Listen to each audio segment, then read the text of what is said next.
Welcome, everyone, to another episode of the Creative Mountain Mama podcast. This week, I am joined by Ayla of the Willderness Family. She talks about homeschooling, homesteading, and quality family time. Thank you so much for joining me, Ayla. Yeah, thanks for having me. Sounds like you had a big night last night. Can you share a little bit about what happened? Yeah, so it actually started Saturday night. We had gone down to the river with the kids, then came back, and we live on a family property. So we've got my in-laws, and then us, and then one of my brother-in-laws and his wife and their two little boys just moved here.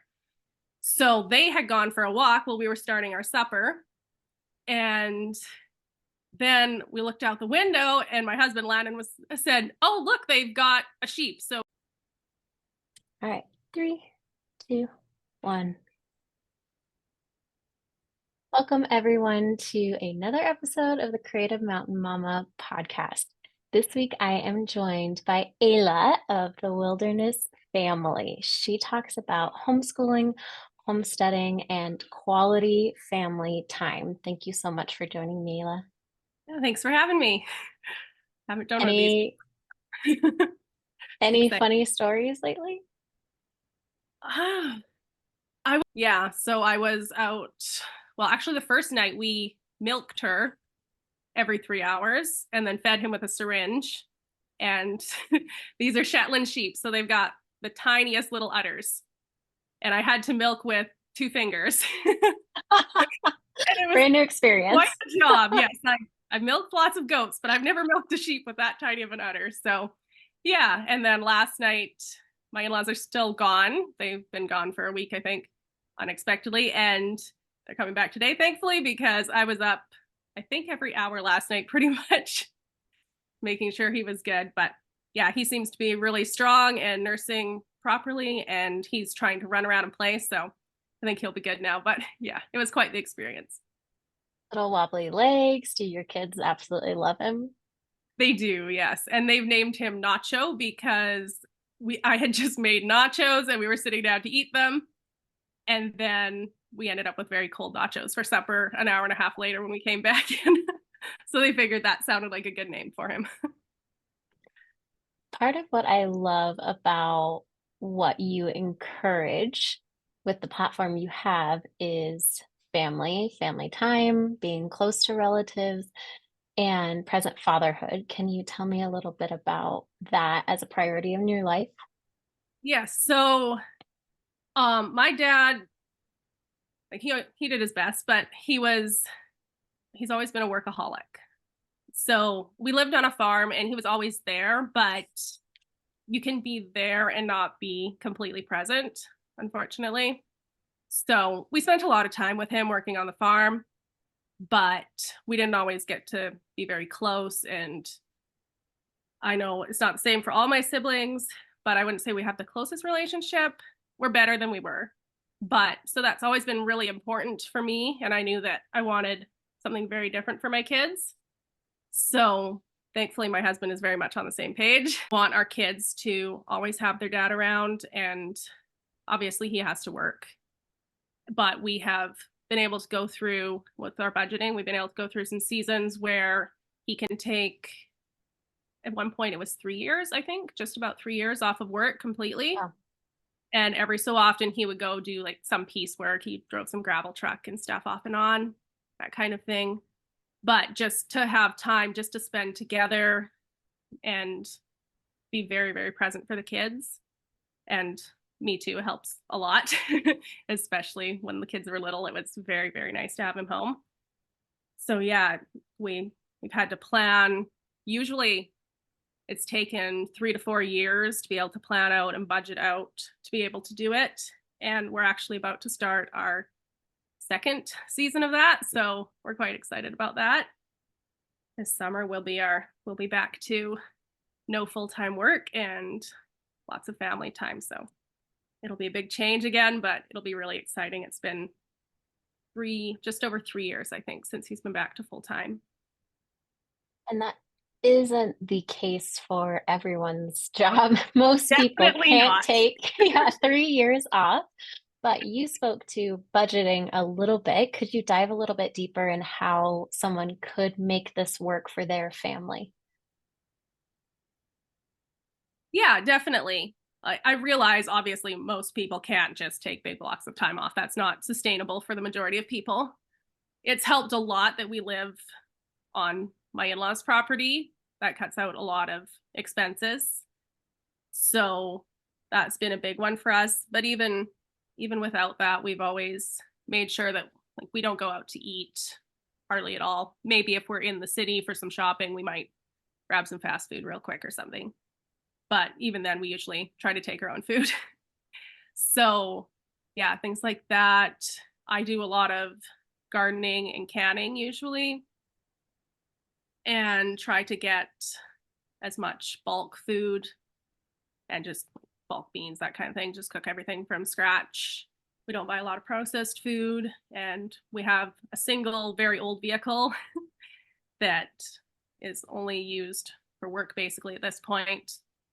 And yeah, so we cut out a lot of things, and I know a lot of people would, it wouldn't work for everybody, but for us, because this is the lifestyle we want, we've learned to be content with what we have and make it very, yeah, live on a very strict budget and be okay without having everything that everybody else does. So Prioritizing time, yes, quality time over things. yes, definitely. Quality time is something that you can't get back if you miss it. You could always have nicer clothes or something later when your kids are growing up and go out to eat, go on more trips, those kind of things. But you can't get back that time when they're little. So that's what's been most Absolutely. fast. You pair that with homeschooling as well. Could you walk me through a day in the life?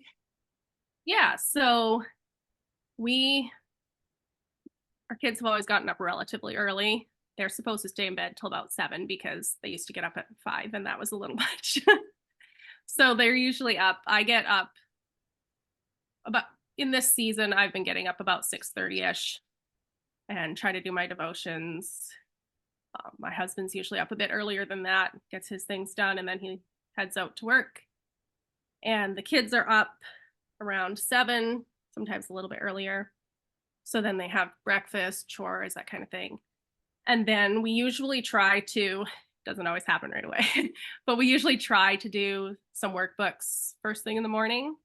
So we've got math, reading, that kind of thing. And we're more unschooling. So we have workbooks for some core subjects, and then anything else we just learn throughout the day. And as we go about our day, they actually learn quite a lot. So we do the workbooks. That takes maybe an hour, 2 hours, depending on the day, depending how well people are focusing. And then we always try to get outside in the morning right away, usually right after school, for some sunshine, because I feel like that seems very important to me. So we're always usually out. We do 1,000 hours outside. So we're out as much as possible and learning through all of that. And then in the afternoon, something that's been big for me has been quiet time. And I started that when the kids were done napping. So we do quiet time after lunch every day. And it's about an hour where I usually read or get some things done. And the kids used to be, they were in their bedroom. Now they can, usually they go outside and they just play quietly, or not so quietly, but it gives me some quiet time. So that's been a big one for me. And then in the afternoon, we end up either getting some chores done, do some baking or something like that. Depends on the day. And a lot of times we like to go for walks. We live quite close to the rivers, so we've been spending a lot of time down there lately. And they've found a beaver lodge and salamanders and all kinds of things lately. And then in the evening, we as soon as Lanny gets home, we start spending as much time together as possible.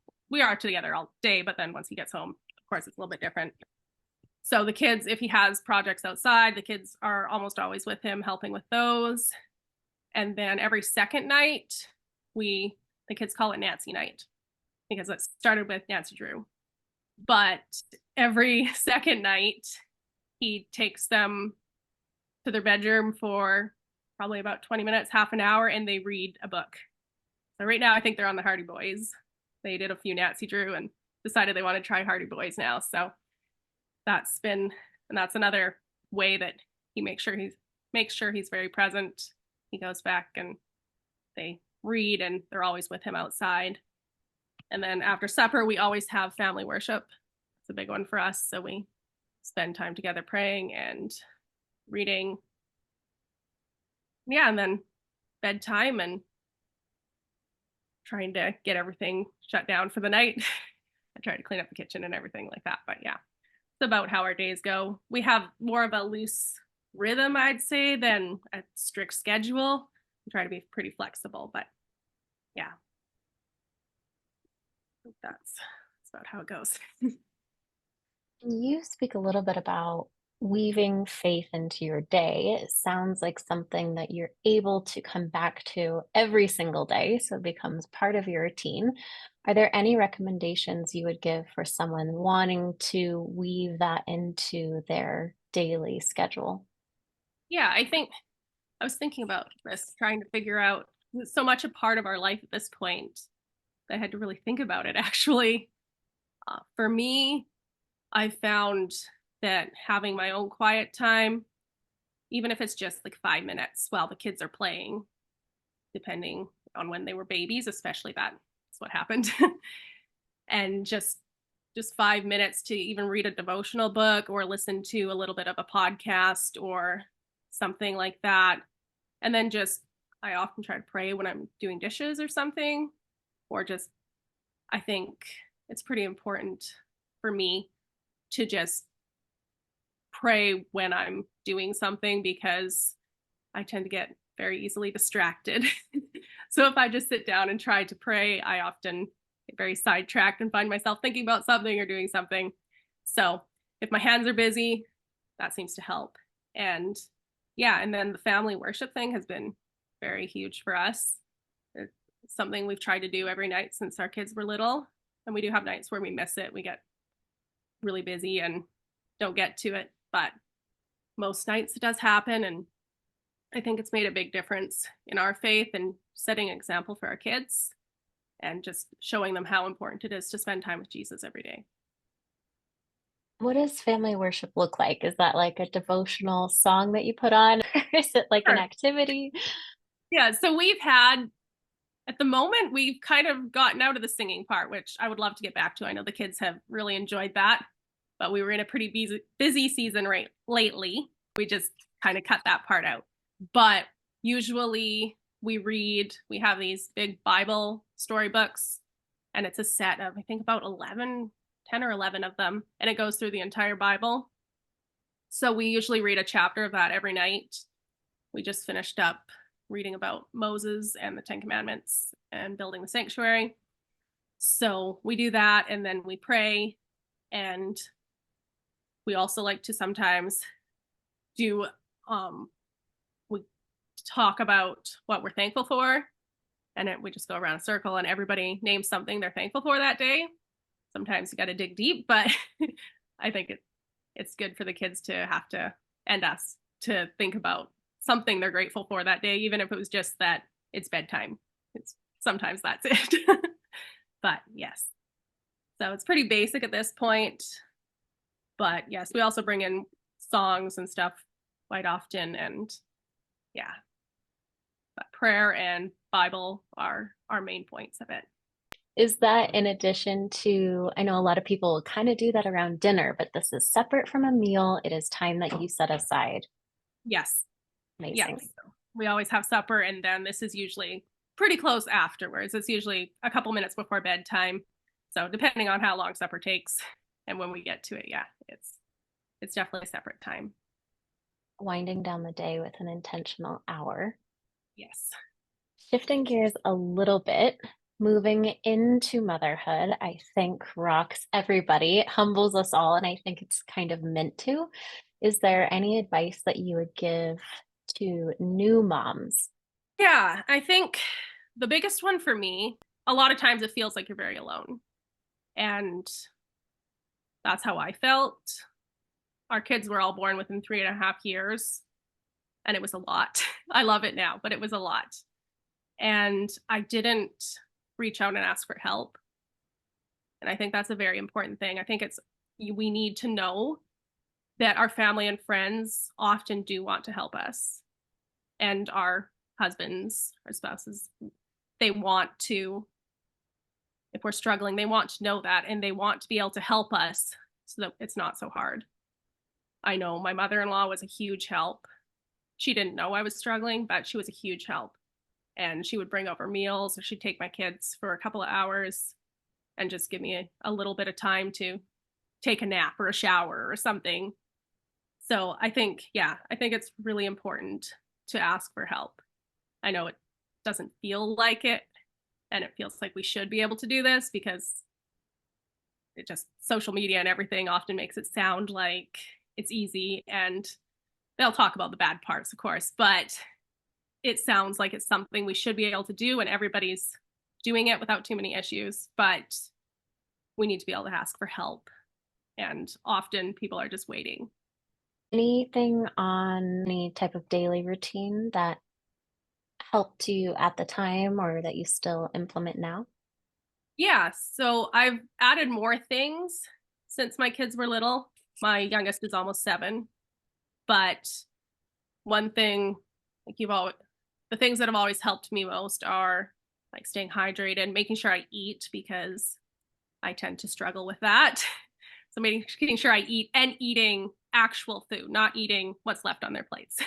We actually need meals as moms, and especially protein. That's something that I really struggle with. Exercise. I did a lot of HIIT and running when the kids were littler.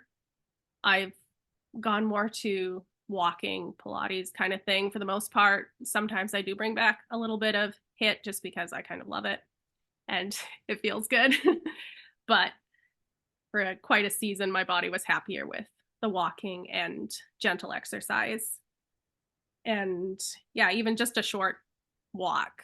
I saw somewhere that even a 12-minute walk, I'm not sure why the cutoff was 12, but a 12-minute walk, there's something in your body is called glutamate, and it's produced when we're stressed. And a 12-minute walk cuts that down by 29%, which is quite a bit, Wow. sounds like. So yeah, just short walks. I used to take the kids I would take somebody in the stroller and everybody else on bikes quite often, and usually end up with bikes on top of the stroller and everybody sitting in it by the end, but it would get us out of the house. We did lots of walks like that. And sunshine is really important for us, getting outside, especially in the morning. So there's something about the morning sunshine that just gets your sleep and everything regulated. So morning sunshine is really important to us, and just as much fresh air out as we can get. And I know some people think it's kind of woo, but I'm big into grounding and being outside barefoot, just getting as much of that as possible. Because I used to think it was a little weird, but I notice a huge difference in my mood when I've been outside barefoot a lot. And yeah, we all just feel better. And of course, then we're out in the garden and everything too, usually. And it just, yeah, makes everybody feels way better when we go outside. So if everybody's grumpy, we go outside.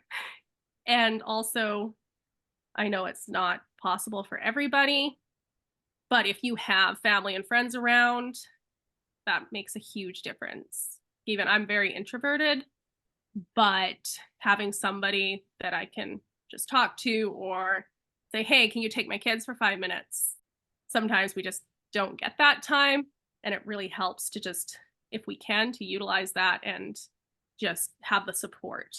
That makes a big difference. Yes, absolutely. Actionable items that you can write down on the whiteboard and check off, but really add to your day in a intentional way. Yes, a list instead of just saying, well, we need to work on our mental health, Yeah. because that's what everybody says, but how do we do it? So yeah, I think a list is helpful. Are there any Bible verses that you lean on in hard times? Yeah, so there was one of my friends showed me, a few years ago when I was struggling with finding time, especially just time to spend with Jesus. And I was having a really hard time finding time for worship. And she shared with me Isaiah 40:11, and it says, "He will feed his flock like a shepherd. He will gather the lambs with his arm and carry them in his bosom and gently lead those who are with young." And I just really appreciated the gently lead those with young part, because to me it feels like he understands what it's like to be with little ones. And we can't always carve out big chunks of time, but he meets us where we are. And he knows that we've got a lot on our plate. So he just meets us there. And yeah, that was right what I needed right at that time, I think. Is the encouragement that I didn't need to spend an hour or two praying and reading my Bible every day. I could just carve out the time I needed to while I was doing something, and it was okay if it was 2 to 5 minutes and not a big chunk of time. He knows your heart. Yes, he does. Thank you so much, Ayla. I appreciate your time.